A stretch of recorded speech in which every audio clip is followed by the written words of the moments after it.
एक लड़का ट्रेन के स्लीपर कोच में सबसे ऊपर वाले बर्थ पर आराम से सोया हुआ था। ट्रेन रुकती है और रुकने के बाद जब अचानक फिर से वो ट्रेन खुलती है, तब उस लड़के का, जो कि काफी देर से ऊपर वाले बर्थ पर सोया हुआ था, उसकी नींद खुल जाती है। और जब नींद खुलती है, जब वह नीचे देखता है, तो नीचे वाले बर्थ पर उसकी पत्नी, जिससे कि 6 साल पहले तलाक हो चुका था, वह उसी तरह नीचे वाले बर्थ पर एक कम पैसे की साड़ी पहनकर बैठी हुई थी और इस बदहवास हाल में बैठी हुई थी और ऐसा कुछ सोच रही थी मानो उसने जीवन में बहुत बड़ा कुछ नुकसान कर दिया हो, या फिर यूं कहें कि उसको देखने के बाद ऐसा प्रतीत हो रहा था जैसे उसका कुछ बहुत बड़ा खो गया हो। उस लड़के का नाम अभिषेक था और जो उसकी पत्नी जो वहां पे बैठी हुई थी, जिसके पत्नी का नाम रोशनी था, और अभिषेक उत्तर प्रदेश के गोरखपुर का रहने वाला था और वह लड़की भी गोरखपुर की ही रहने वाली थी और वह गोरखपुर से कानपुर जा रही थी। और कानपुर जाने के दौरान ही, चूंकि अभिषेक को भी कानपुर ही किसी काम से जाना था, और अकस्मात जैसे ही उसकी नजर अपने पत्नी पर पड़ती है, वह पूरी तरीके से चौंक जाता है। और जब उसकी पत्नी, जिसका कि नाम रोशनी था, अभिषेक ऊपर से नीचे आके बैठ गया, तब वह उस अभिषेक को अनदेखा करने की कोशिश कर रही थी, या फिर यूं कहे कि वो बाहर खिड़की की ओर, विंडो की ओर देखने लगती है और ऐसा प्रदर्शित कर रही थी कि मानो उसने अभिषेक को देखा ही नहीं हो। अभिषेक नीचे रोशनी के पास आकर बैठता है और बैठने के बाद रोशनी से कहता है कि आप ऐसे इस हाल में कहां जा रही हो और आपने अपनी हालत कैसी कर रखी है? क्या आपने अभी तक शादी नहीं की? तब थोड़ी देर बाद अभिषेक के बातों का रोशनी अभिषेक की ओर देखते हुए रिप्लाई करती है और ना में सर हिलाती है और कहती है कि ना, मैंने अभी शादी नहीं की। क्या आपने शादी कर ली? और इतना सुनते ही अभिषेक भी ना में सर हिला देता है और इसके बाद रोशनी से कहता है, ना, अभी तो मैंने भी शादी नहीं की। हालांकि थोड़ी देर दोनों मौन रहते हैं, लेकिन अभिषेक से ज्यादा देर तक रुका नहीं जाता है। वह रोशनी से पूछता है कि आपकी यह दशा मुझसे देखा नहीं जा रहा है। जब आपसे हमारी तलाक हुई थी उस समय तो काफी अच्छी खासी आप दिखती थी, काफी खूबसूरत थी, और अचानक से क्या हो गया? आपकी ये दशा अचानक से कैसे बदल गई और अभी आप इस हाल में कहां जा रही हैं? इतना सुनते ही रोशनी अभिषेक से कहती है कि मैं कानपुर जा रही हूं। कानपुर में बड़े भैया रहते हैं और मां की तबीयत खराब है। मां का जो इलाज है वो कानपुर में ही चल रहा है, तो बड़े भैया अपने ही पास मां को रखते हैं और वहीं से उनका ट्रीटमेंट हो रहा है। और मां से हमारी बात हुई थी तो मां ने हमें कहा था कि बेटी आप भी आ जाओ, आपको देखने का मन कर रहा है। तो मैं जा रही हूं, उनसे मिल भी लूंगी और जब मैं उनके पास जाऊंगी तो उनकी देखरेख भी हो जाएगी। लेकिन आप कहां जा रहे हैं? तब अभिषेक कहता है कि मैं भी कानपुर ही जा रहा हूं, एक काम मुझे भी है, मैं भी अपने ही काम से कानपुर जा रहा हूं। और संजोग देखो कि हम दोनों संजोग से कानपुर ही जा रहे हैं और एक ही ट्रेन में हैं और ऊपर नीचे हम दोनों बैठे हुए हैं। इसी सब सिलसिले को लेके इन दोनों में बातचीत चल रही थी। दोनों अपने अपने फैमिली के बारे में भी डिस्कस कर रहे थे, अतीत के यादों को भी एक दूसरे के साथ साझा कर रहे थे और इन दोनों ने कैसे 6 साल तक एक दूसरे के बिना व्यतीत किया, इन बातों पे भी चर्चा हो रही थी। इसी बीच एक आइसक्रीम बेचने वाला वहां पर आता है और जैसे ही आइसक्रीम बेचने वाला आता है तो अभिषेक कहता है रोशनी से कि रोशनी, क्या आइसक्रीम खाओगी? ये तुम्हारा काफी फेवरेट था। इस बात पे रोशनी कहती है, अरे वो उन अतीत की बातों को क्या याद करना है। हाँ, आइसक्रीम तो मेरा फेवरेट था ही, लेकिन मैं अभी आइसक्रीम नहीं खाऊंगी। इस बात पे अभिषेक कहता है कि नहीं, आइसक्रीम तो आपको खानी ही पड़ेगी। तब रोशनी कहती है, आइसक्रीम तो मैं खाऊंगी लेकिन एक शर्त पे। तब अभिषेक बोलता है कि हाँ, क्या शर्त है? आप अपनी शर्त बताओ। रोशनी कहती है कि शर्त यह है कि इस आइसक्रीम के पैसे मैं दूंगी। अभिषेक कहता है कोई बात नहीं। उस आइसक्रीम वाले से 2 आइसक्रीम रोशनी खरीदती है, एक आइसक्रीम खुद लेती है और दूसरा आइसक्रीम अभिषेक की ओर बढ़ाती है। इसके बाद दोनों आइसक्रीम खा रहे थे और आइसक्रीम खाते खाते ही ये दोनों अपने अतीत की यादों में पूरी तरीके से खो चुके थे। कभी हंसते, कभी मुस्कुराते और कभी मायूस भी हो जाते। मतलब यूं कहें कि पूरी तरीके से ये दोनों, इन दोनों का जो समय व्यतीत हुआ था ना, उन समय में ये दोनों चले गए थे और जाने के बाद उस समय को याद कर रहे थे, अतीत की यादों में पूरी तरीके से खो गए थे। और कभी ऐसा प्रतीत होता कि इन दोनों के आंखों से आंसू आ जाएगा। आइसक्रीम खाने के बाद अभिषेक बोलता है कि चलो आइसक्रीम तो हमने खा लिया, और अगर खाओगी तो बोलो। इस बात पे रोशनी बोलती है, नहीं, आपका ही तो कहना था ना कि ज्यादा आइसक्रीम खाने से खांसी हो जाएगी, सर्दी हो जाएगी। अब इन दोनों का सफर आगे की ओर बढ़ रहा था। गोरखपुर से ये दोनों कानपुर जा रहे थे। क्योंकि अभिषेक और रोशनी की शादी अरेंज मैरिज हुई थी, परिवार के सहमति से हुई थी, तो ये दोनों अपने लाइफ में काफी ज्यादा खुश थे। लेकिन सबसे बड़ा जो प्रॉब्लम था ना, अभिषेक काफी ज्यादा ड्रिंक करता था, और जब वो ड्रिंक करता तो वो किसी की नहीं सुनता, इवन रोशनी की भी नहीं सुनता, और ड्रिंक करने के बाद पूरी तरीके से अपनी पत्नी के साथ मारपीट करता था। उसके इस व्यवहार से न तो घर वाले खुश थे, न ही गांव वाले खुश थे। सब लोग तमाम तरह की बातें बोला करते थे। रोशनी बार बार अभिषेक को समझाने की कोशिश करती और यह भी कहती कि पीना छोड़ दो, जुआ खेलना छोड़ दो, वैसे गंदे मानसिकता वाले दोस्तों के साथ रहना भी छोड़ दो। लेकिन अभिषेक कहां मानने वाला था। वो रोज दिन भर सही रहता, लेकिन जैसे ही शाम होता वो निकल जाता 6 बजे के आसपास, और उधर से शराब पी के 10 बजे आता, और पूरी रात जैसे ही शराब का नशा उसके ऊपर चढ़ता वो पूरी तरीके से पागलों की तरह रिएक्ट करने लगता और अपनी पत्नी रोशनी को बड़े ही बुरे तरीके से मारता पीटता। आइसक्रीम खाने के बाद दोनों में चर्चाएं और ज्यादा बढ़ जाती है। तब अभिषेक रोशनी से कहता है कि रोशनी, आप क्या थी और क्या हो गई? खाने पीने पे आप ध्यान नहीं देती हैं क्या? पूरी तरीके से आपका जो शरीर है वो सूख चुका है। ऐसा प्रतीत हो रहा है कि खाना पीना आपको मिल नहीं रहा है। मुझे तो ऐसा प्रतीत हो रहा है कि आप खाना ही नहीं खाती हैं। क्या यह सच है? इस बात पे रोशनी कहती है कि मैं दिल्ली के मुखर्जी नगर में रहकर यूपीएससी की तैयारी करती हूं, और वहीं पे एक स्कूल है, वहां पे 4 घंटे मैं पढ़ाने के लिए भी जाती हूं। इसके बदले में मुझे 15,000 रुपए वहां पे मिल जाते हैं। इस बात पे अभिषेक कहता है, तुमने बहुत बड़ी गलती की है। जब हमारा तुम्हारा तलाक हुआ था तब जज साहब ने 20 लाख रुपए देने के लिए मुझसे कहा था, लेकिन जज साहब के ऑर्डर के बाद भी आपने पैसे नहीं लिया, आपने पैसे लेने से इनकार कर दिया था उस समय। काश आप हमसे 20 लाख रुपए उस समय अगर ले ली होती तो आज तुम्हारा खुद का स्कूल होता। तो अब रोशनी कहती है, अगर मैं आपसे 20 लाख रुपए उस समय ले लेती और लेने के बाद मैं अपना खुद का स्कूल चलाती, तो मेरा ईमान हमसे कहता कि आखिर आज तुम उसी के पैसे पर तो पल रही हो। इसलिए उस समय मैंने पैसा लेना उचित नहीं समझा। आखिर भगवान ने मुझे भी 2 हाथ और पैर दिए हैं। जब आप कमा सकते हो तो मैं क्यों नहीं? तब अभिषेक कहता है कि चलो कोई बात नहीं, ठीक है। थोड़ी देर दोनों शांत रहते हैं। थोड़ी देर के बाद अभिषेक कहता है, रोशनी, मैंने अब पीना भी छोड़ दिया है, गलत लोगों के मैं संगत में भी नहीं रहता हूं। आपसे अलग होने के बाद परिवार के साथ साथ गांव वाले भी बहुत भला बुरा कहते, और यह भी कहते कि इसकी पत्नी साक्षात लक्ष्मी थी, लेकिन यह बदनसीब शराब और जुए में मस्त रहता था। आज देखो, इसकी पत्नी अंततः इसको छोड़ के ही चली गई। लोगों के ताने को सुन सुनकर मैं पूरी तरीके से तंग आ गया था। मुझे समझ में नहीं आ रहा था कि मैं क्या करूं।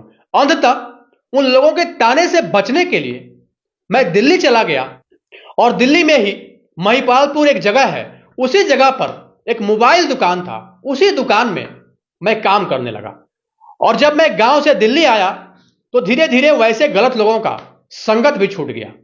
और जब उन सब का संगत छूट गया तो एक समय ऐसा भी आया जब शराब, जुआ, जितने भी हमारे अंदर अनवांटेड गुण थे, कि वो सारा का सारा ही छूट गया। इस बात पर रोशनी कहती है कि तुम और शराब छोड़ दो, ऐसा मुमकिन नहीं, मैं ऐसा मान ही नहीं सकती। खैर, उन सब चीजों से मुझे क्या मतलब। अब हम कौन हैं आपके जो हम आपको मना करें या कुछ भी बोलें। हम दोनों के सुखद जर्नी का सुखद एहसास अब से कुछ ही देर बाद खत्म हो जाएगा, और बच जाएगी तो यात्रा की यादें बच जाएगी। इस बात पे अभिषेक थोड़ा सा मायूस होता है, और मायूस होने के बाद रोशनी से कहता है, वो अलग बात है, ये मैं भी समझ रहा हूं, लेकिन मैं आपको सच बोल रहा हूं, मैंने शराब पूरी तरीके से छोड़ दिया है। आपको भरोसा नहीं है तो मैं आपकी कसम खा के बोलता हूं कि मैंने शराब छोड़ दिया है। इतना बोलते ही रोशनी कहती है, मैं कौन हूं जो मेरी कसम आप खा रहे हैं? तब अभिषेक बोलता है, मैं कसम इसलिए खा रहा हूं ताकि आपको ट्रस्ट हो जाए, भरोसा हो जाए, विश्वास हो जाए। आपको अगर भरोसा नहीं है तो मैं मरे हुए अपने मां की कसम खा के बोलता हूं कि मैंने शराब पूरी तरीके से छोड़ दिया है। इतना सुनते ही रोशनी चौंक जाती है और कहती है, मरी हुई मां? क्या मतलब? कि हां, अब मां नहीं रही। तब रोशनी कहती है, क्या हुआ था मां को और कब हुआ ये सब? इतना बोलते ही रोशनी की आंखों में आंसू भर जाता है। जब से हम दोनों का तलाक हुआ उसी समय से मां को मानो सदमा लग चुका था। वो पूरी तरीके से मायूस रहती और मायूसी के हालत में बार बार ये कहती कि बेटा, बहू को किसी तरह अपने घर लाओ। एक दिन मां तुम्हारे बारे में ही बात कर रही थी और बात करते करते अचानक से उसको हार्ट अटैक आ गया। और जब हार्ट अटैक आया तो आनंद फानंद में हम लोग हॉस्पिटल लेके गए और डॉक्टरों ने मां को मृत घोषित कर दिया। और अंततः हम सब के लिए लड़ने वाली मां, हम सब की अच्छाई चाहने वाली मां हम सबको छोड़ के चली गई। मैं हूं ही अभागा, मैं हूं ही बदनसीब। इतना कहकर वह रोने लगता है और रोते हुए कहता है कि मां हमेशा बोलती थी, अपने अंतिम समय में भी यह कह रही थी कि बहू को ले आओ। लेकिन मां को यह कहां मालूम था कि तलाक होने के बाद एक तलाकशुदा औरत कभी भी अपने ससुराल नहीं जाती, बल्कि वो जाती है तो अपने मायके ही चली जाती है। मां को मरे हुए लगभग 4 साल बीत चुके। रोशनी इतना सुनते ही रोशनी भी फपक फपक कर रोने लगती है और अभिषेक से कहती है कि अभिषेक, आखिर मेरी क्या गलती थी? मैं तो बस यही बोलती थी ना कि तुम शराब पीना छोड़ दो, जुआ खेलना छोड़ दो। और मेरे मना करने के बाद भी, मेरे समझाने के बाद भी तुम बुरी तरीके से मुझे शराब पीकर आते और पीटते थे। लेकिन उसके बाद भी मैं कुछ नहीं बोलती। मैं ये सोच रही थी कि अब सुधर जाओगे, अब सुधर जाओगे। लेकिन लगातार तुम्हारे व्यवहार में किसी भी प्रकार का कोई परिवर्तन नहीं आ रहा था। और अंततः मैं क्या करती, कब तक झेलती? मजबूर होकर मैं तुमसे अलग होना ही बेहतर समझी। मैं भी मां को छोड़ के आना नहीं चाहती थी, क्योंकि मां तो मां थी। उसने कभी मुझे अपनी बहू नहीं बल्कि एक बेटी के रूप में देखा था। और मुझे इस बात का अफसोस है कि मैं अंतिम समय में भी मां के पास नहीं थी। काश अगर आप उसी समय सुधर गए होते तो आज आप भी हमारे होते और मां भी जीवित होती। रोशनी को रोता देख अभिषेक भी रोने लगता है। रोते हुए कहता है कि हाँ रोशनी, मैं ही तुम्हारा गुनहगार हूं और कहीं ना कहीं मां के असमय गुजर जाने का भी गुनहगार मैं ही हूं। अगर मैं उस समय ठीक हो गया होता तो ये तुम सच बोल रही हो कि मां भी मेरे पास होती, तुम भी मेरी होती। कि रोशनी, अब मैं क्या करूं? जब से मां गुजरी हैं तब से मैं पापा को लेके दिल्ली चला गया हूं। क्योंकि गांव में सब लोग तरह तरह की बातें बोलते हैं, भी सब लोग कहते कि मेरे ही चलते मेरी मां मर गई। मैं कितना लोगों की बात को सुनता, कितना लोगों की बातों को नजरअंदाज करके मैं वहां पे रहता। मुझे घुटन सी महसूस हो रही थी और अंततः मुझे विवश होकर अपने पापा को लेकर दिल्ली जाना पड़ा। और दिल्ली जाने के बाद मैं पूरी तरीके से अपने काम में लग गया और पूरी लगन के साथ मैं मेहनत किया, ईमानदारी के साथ मेहनत किया। और आज मेरा खुद का मोबाइल का दुकान भी है और मैं 4-5 स्टाफ भी अपने पास रखा हूं। लेकिन कहीं ना कहीं हमने अपने जीवन में सब कुछ खो दिया। कहा गया है ना कि जिस पर्सन को, जिस शख्स को अगर उसके मां का ही प्यार नसीब नहीं हो, सब कुछ पाकर भी मानो उसे कुछ भी नहीं मिला है। रोशनी से कहता है कि रोशनी, मैं अब अकेले हूं, खुद खाना बनाता हूं और खाना बना के खुद खाता हूं और अपने पापा को भी खिलाता हूं। अब मैं पूरी तरीके से पापा के लिए ही समर्पित हूं और अगर मैं जीता हूं तो सिर्फ और सिर्फ उनके लिए ही जीता हूं। सब कुछ है मेरे लाइफ में, लेकिन सब कुछ होने के बाद भी कुछ भी नहीं है। इतना सुनने के बाद रोशनी कुछ नहीं बोलती है। लेकिन अंत में फिर अभिषेक रोशनी से कहता है कि आप क्या करती हो, क्या विचार है लाइफ में? तब रोशनी कहती है कि मैं दिल्ली के मुखर्जी नगर में रहकर एक 4 घंटे का क्लास देती हूं एक स्कूल में। वहां से मुझे 15,000 रुपए मिलते हैं और इसके बाद 4 घंटे के बाद जो भी समय मुझे मिलता है मैं पूरा समय यूपीएससी की तैयारी में करती हूं। मैं मेहनत तो लगातार कर रही हूं, अब भगवान जैसा चाहेंगे वैसा होगा। मेरा काम मेहनत करना है, मैं तो लगातार मेहनत कर ही रही हूं। तब अभिषेक कहता है कि हमसे बहुत बड़ी गलती हो गई, बहुत बड़ी भूल हो गई। आपकी हर समस्या का समाधान मैंने दूसरी तरफ निकाला और इसी का यह नतीजा है कि हम दोनों के बीच लगातार दूरियां बढ़ती गई और अंततः इतनी दूरियां बढ़ गई कि हम दोनों एक दूसरे के लाइफ से सदा के लिए ही अलग हो गए। आपकी जैसी पत्नी को पाकर कोई मूर्ख ही होगा जो आपको ठुकराएगा। हम तो मूर्खों से भी ज्यादा मूर्ख निकले। अब इतना सुनते ही रोशनी तो समझ ही रही थी कि अभिषेक के मन में जरूर कुछ ना कुछ तो चल रहा है और अभिषेक भी इस बात को भली भांति समझ रहा था कि रोशनी के भी मन में जरूर कुछ ना कुछ तो है। धीरे धीरे बातें करते करते कानपुर स्टेशन आ जाता है और अब अभिषेक और रोशनी दोनों उतर जाते हैं। अभिषेक पूछता है कि 2 दिन बाद आप कितने बजे उधर से वापस होंगी? तब रोशनी कहती है कि अभी तो मैं यही हूं, आज और कल मां के पास रहूंगी। मां बीमार है, मां की देखरेख करूंगी, मां के साथ समय व्यतीत करूंगी, मां की सेवा सत्कार करूंगी और 2 दिन बाद फिर वापस मैं आऊंगी और अब यहां से सीधा दिल्ली के मुखर्जी नगर चली जाऊंगी। लेकिन कोई नहीं, परसों सुबह 8 बजे ही मैं वापस स्टेशन आ जाऊंगी। दोनों निर्णय लेते हैं कि जब ये दोनों वापस होंगे, तो चूंकि दिल्ली के मुखर्जी नगर उसकी पत्नी रोशनी को भी जाना था और अभिषेक तो दिल्ली में रहता ही था, तो ये दोनों ये प्लान करते हैं कि क्यों ना जब हम दोनों अपने अपने काम को करके वापस लौटेंगे तो एक ही साथ दिल्ली जाएंगे। अभिषेक कहता है कि अगर आप बुरा ना मानो तो मैं 2 टिकट कर दूंगा। तब रोशनी कहती है, अरे आप बड़े लोग हैं, 3rd AC में, 2nd AC में, 1st AC में चलने वाले लोग हैं, मैं कहां मेरी उतनी औकात है, मैं स्लीपर में चलती हूं, टिकट मिलेगा तो भी ठीक है, नहीं मिलेगा तो मैं जनरल डब्बे में चली जाऊंगी, मुझे तो जाना ही है।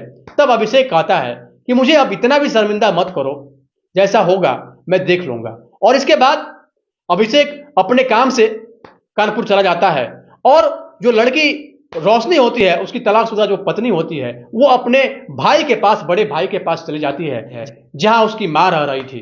क्योंकि मां की तबीयत खराब रहती थी, उसका कानपुर के ही किसी हॉस्पिटल में इलाज चल रहा था। अभिषेक रेलवे स्टेशन से निकल जाता है और जो भी उसका काम था उस काम के शेड्यूल को चेंज किया और जल्दी जल्दी अपना काम करने के बाद 2 दिन बाद फिर वापस 9 बजे के आसपास वो वहां पे रेलवे स्टेशन पर पहुंचता है और पहुंचकर रोशनी का वेट करने लगता है। लेकिन रोशनी का कहीं कोई पता नहीं था, रोशनी अभी तक नहीं आई थी। जब लगभग 10:15 बज गए, रोशनी स्टेशन पर आती है और जब स्टेशन पे आती है तब रोशनी कहती है कि अभी तक आप गए नहीं, क्या कर रहे थे इतने टाइम से? तब अभिषेक कहता है कि मैं तो आपका ही इंतजार कर रहा था कि आप आती, इसके बाद मैं जाता। चलिए 15 मिनट अभी और समय है, ट्रेन आके प्लेटफॉर्म पे लग गई है, टिकट भी ले लिया है। 2 टिकट था, एक रोशनी का था और एक अभिषेक का था। दोनों उस ट्रेन में जाके बैठते हैं प्लेटफॉर्म पे और ट्रेन फिर अब वहां से खुल जाती है दिल्ली के लिए। और जब अगले स्टेशन पर जाकर ट्रेन रुकती है तब वहां पे आइसक्रीम वाला फिर आता है। इसके बाद अभिषेक उस आइसक्रीम वाले को बुलाता है और बुलाने के बाद रोशनी से कहता है कि आइसक्रीम ही आपकी हर कमजोरी है, आइसक्रीम नहीं खाएंगी? तब रोशनी हंसने लगती है और हंसते हुए कहती है, मैंने तो आपको मना किया था, मैंने तो यह भी कहा था कि आप टिकट मत कीजिए, तो आप मेरी कौन सा बात मान रहे हैं? मैंने तो यह भी कहा था कि आप शराब पीना छोड़ दीजिए, लेकिन आप मेरा कौन सा बात माने? तब अभिषेक कहता है, शराब की बात तो आप मत ही कीजिए, शराब मैं पूरी तरीके से छोड़ चुका हूं। अब रह गई आइसक्रीम की बात, तो आइसक्रीम वाला आया है, अगर आप कहेंगी तो मैं आइसक्रीम ले लूंगा। तब रोशनी कहती है, ठीक है अब आप ले लीजिए, लेकिन इस बार पैसे आप देंगे, पैसे मैं नहीं दूंगी। अब आइसक्रीम वाले से 2 आइसक्रीम अभिषेक लेता है, एक आइसक्रीम खुद खाता है और दूसरा आइसक्रीम रोशनी की ओर बढ़ाता है। दोनों आइसक्रीम खाने लगते हैं और इसके बाद ट्रेन फिर वहां से खुलती है। इसी बीच अभिषेक पूछता है, रोशनी ये बताइए अब मां ठीक है? तब रोशनी कहती है कि हाँ, पहले से अब बहुत ज्यादा ठीक है। इस बात पे अभिषेक गहरी सांस लेता है और एक आशा भरी नजर से रोशनी की ओर देखता है और देखने के बाद कहता है, सब कुछ ठीक ठाक है, मैंने पीना भी छोड़ दिया है, मैं किसी को परेशान करना भी मैंने छोड़ दिया है, और अब मैं किसे परेशान करूंगा? एक आप थी मेरे लाइफ में जिसको मैं अब तक परेशान किया था, अब तो आप भी नहीं है, अब परेशान करने के लिए कोई है ही नहीं, अब मैं किसको परेशान करूंगा? इतना जैसे ही वो बोलता है, रोशनी मुस्कुराने लगती है। उसके मुस्कुराहट में भी कुछ ना कुछ बात थी। इस बात पे रोशनी कहती है कि ये सब तो ठीक है, आपने पीना भी छोड़ दिया, लेकिन यही चीज अगर आपने पहले किया होता तो आज इतनी बड़ी समस्या नहीं होती। आपके मारने पीटने के चलते ही मेरा 2 बार गर्भपात हो गया। एक बड़ा बेटा अगर होता तो 8 साल का होता और अगर छोटा होता तो 6 साल का होता।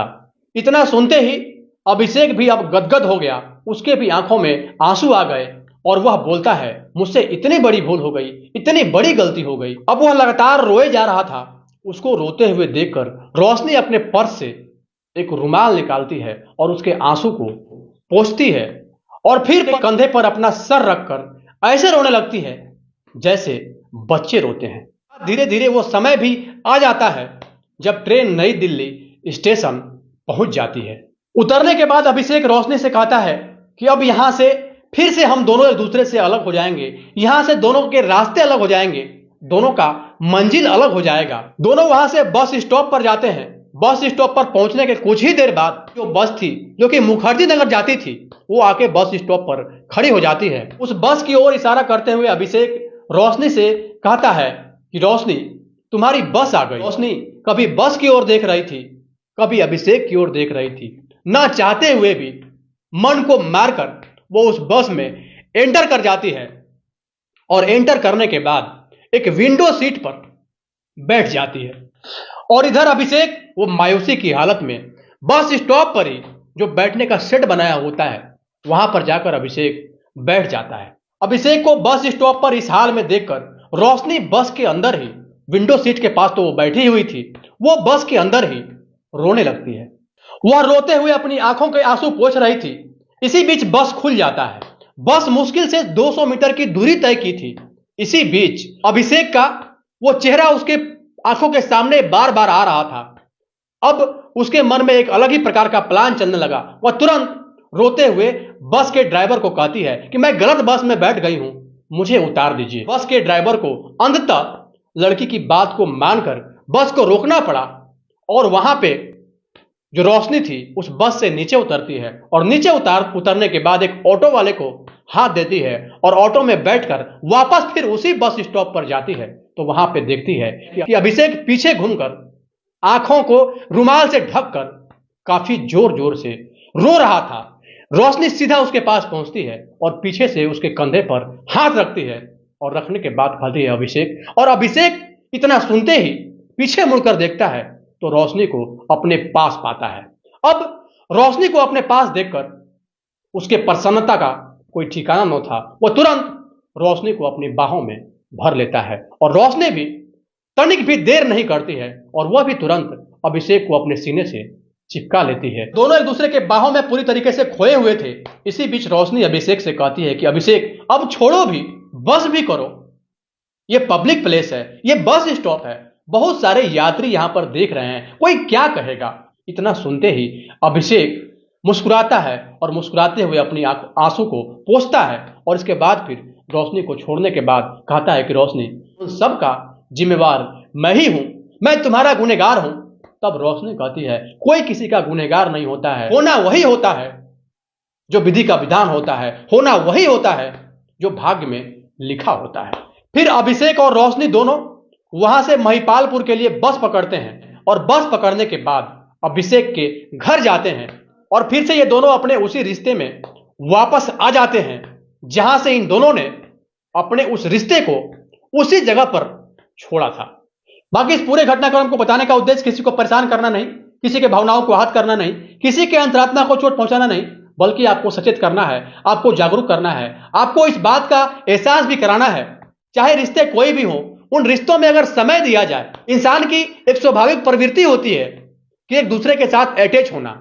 जाहिर सी बात है कि जब आप ज्यादातर समय उस इंसान को देंगे तो धीरे धीरे दूरियां बढ़ेगी नहीं बल्कि नजदीकियां बढ़नी शुरू हो जाएगी। और अक्सर यही होता है कि आज के इस आधुनिक परिवेश में कोई भी लड़का या फिर कोई भी लड़की बिना एक दूसरे को समय दिए ही यह सोच लेता है कि ये हमारे लिए सही नहीं है। कि इस पूरे घटनाक्रम को लेके आपकी क्या राय है, अपनी राय निष्पक्षता के साथ कमेंट बॉक्स में जरूर दें और यह भी बताएं इस पूरे घटनाक्रम में वो मोड़ कौन सा आया जहां से अभिषेक का लाइफ पूरी तरीके से बदल गया, जहां से रोशनी और अभिषेक एक दूसरे के साथ पुनः आए और आने के बाद एक दूसरे के साथ फिर से उसी रिश्ते को लेकर आगे बढ़ गए।